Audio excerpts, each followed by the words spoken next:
আসসালামু আলাইকুম। সকল প্রিয় মানুষকে জানাই অনেক শুভেচ্ছা ভালোবাসা। এই মুহূর্তে রয়েছি পাবনা জেলায় এবং পাবনা জেলায় যে দুটি মিষ্টির দোকান, একটি হচ্ছে লক্ষ্মী মিষ্টান্ন ভান্ডার, অপরটি হচ্ছে প্যারাডাইস মিষ্টান্ন ভান্ডার।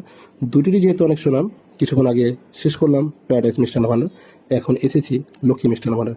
লক্ষ্মী মিষ্টান্ন ভান্ডারের ভেতরের পরিবেশটা ঠিক আগের প্যারাডাইসের মতোই শান্ত এবং ভেতরটা অনেক পরিষ্কার পরিচ্ছন্ন এবং পরিপাটি। মিষ্টির শোকেসের মিষ্টিগুলো দেখে বুঝতে পারলাম যে এখানকার মিষ্টিও কোনো অংশে কম নাই, তাই আমরা রসমালাই অর্ডার দিলাম এবং এখানকার রসমালাইটা খেয়ে দেখতে চাই যে এটি আসলে আমাদের চাঁপাইনবাবগঞ্জের মতো কিনা, বা আসলে একটু ডিফারেন্ট কোনো কিছু আছে কিনা। কথার ফাঁকে জিজ্ঞেস করে নিলাম যে আসলে সবকিছুই তাদের বানানো এবং তারা দইও বানায় কিনা। তো যাই হোক, শুরু করলাম রসমালাই খাওয়া এবং রসমালাই খাওয়া শেষে যা বুঝলাম যে এটি একটু একটু ডিফারেন্ট, আমাদের চাঁপাইনবাবগঞ্জের চেয়ে একটু আলাদা।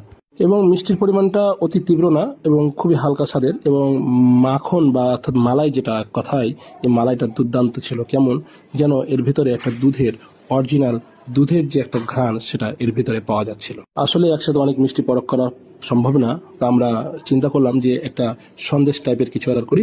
তা আমরা একটা দুধ সর নেই। দুধ সরটা আসলে খেয়ে দেখলাম যে আসলে দুধ সরটা কেমন।